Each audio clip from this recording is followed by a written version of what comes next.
Hey, everybody, and welcome back to Rugby Wrap-Up for this week's Marshall Law, the turning point in each Major League Rugby match with none other than Mr. Colby Marshall.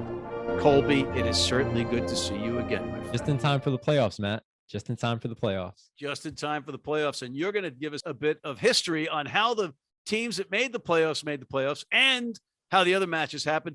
Take it away. Yeah, Matt, what a time to be a fan of one of these teams. I want to start off with the LA Giltinis. I mean, the latest squad addition to Major League Rugby. They ended up taking the 2021 season by storm, going 12-4, earning the Western Conference's top seed and a date with Utah this weekend.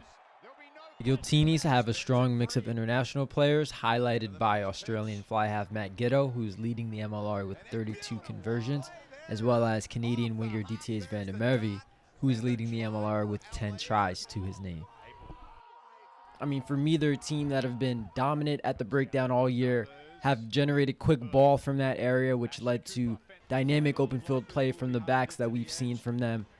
And I expect that to continue on Sunday when they play against the Utah Warriors. At this point in the season, anybody can win, but LA is surely the favorite. Now, the Utah Warriors are back in the MLR playoffs for the first time since 2018. Like the Giltinis, they also have a great mix of international players and are led by some pretty exciting game-breaking ability players like Mikey Te'o, Mika Cruz, and Michael Baska. At 10-6, the Warriors are going to hit the road with the intention to upset the LA Giltinis. We'll see if they can get it done on Sunday. In the East, Rugby United New York are back in the semifinals after playing the San Diego Legion at this stage in the competition back in 2019. This makes them the only MLR team to have two straight MLR postseason appearances. This year, albeit on the road again, New York are entering a more experienced side, I think, with a better overall roster, led by Dan Hollinshead, who leads the MLR in total points, Dylan Fawcett, a.k.a. The Butcher, and a guy who some have called the best American player of this generation, Hanko Hermesijs. Rugby Atl are going to be making their first postseason appearance in the semifinals later this weekend. ATL went 11-5 during the regular season, earning the #1 seed in the East on the back of going 9-4 in their last 13 games. Two of those losses came against, you guessed it, Rugby United New York, their semifinal opponent. They also have a few players, obviously, who laced them up for New York last season. Key players as well in prop Will Burke and winger Mark O'Keefe, adding some flavor to Saturday's semifinal tilt, Matt.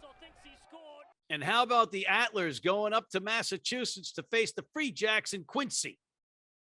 TL, not much to play for at this point in the season. They've clinched a playoff spot in the Eastern Conference, and they did go up to New England, drop some points there.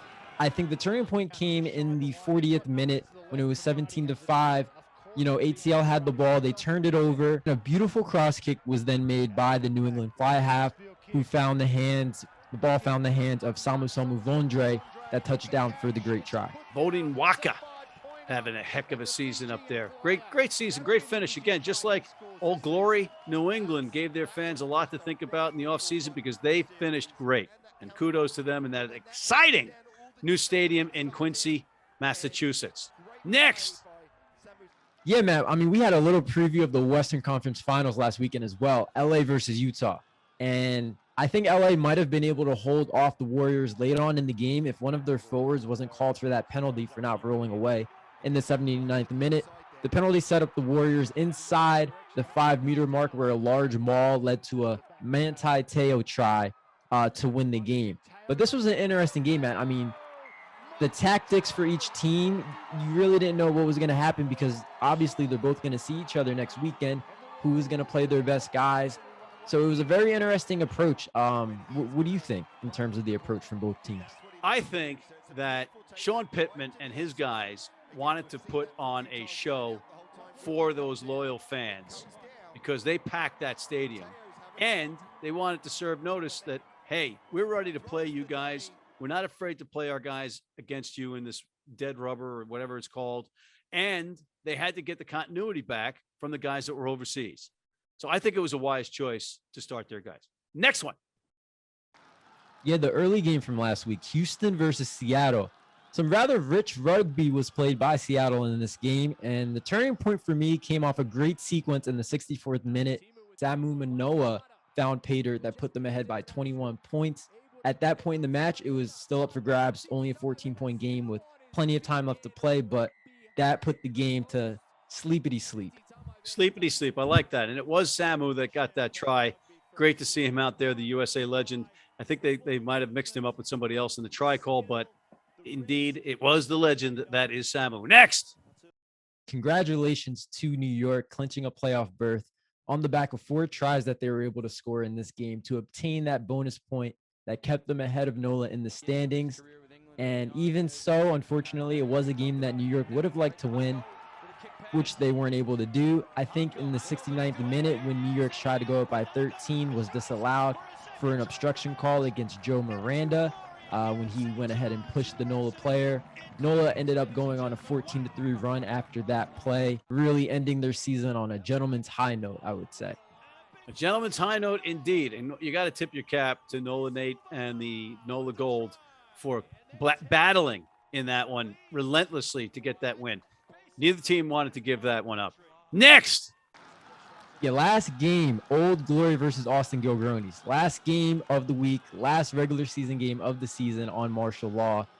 Albeit these two teams are out of the playoffs now, they each have promising futures led by a couple of exciting rookies, highlighted by Connor Mooneyham and DeMonte Noble.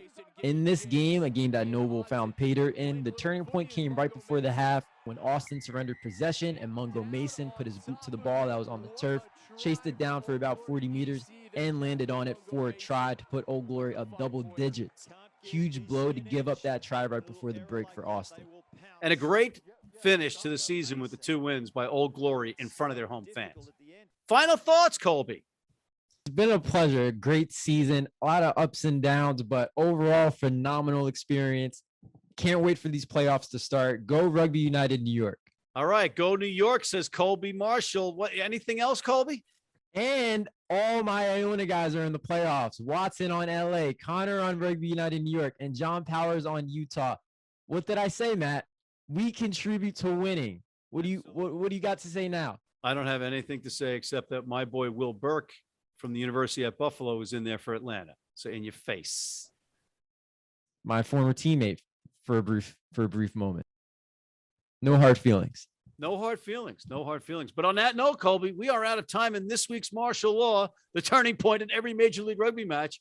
And we'll see you next week. But in the meantime, folks, please check out our other segments, including the Rugby Odds, featuring WWE Hall of Famer John Bradshaw Layfield, the world's best sports bettor ever in the Philly Godfather, and Rugby's Gift, Gift-A Bailu, our Major League Rugby show, Martial Law, the Zack Attack, and please sign up for our Rugby Wrap-Up Red Cross Blood Donor Team.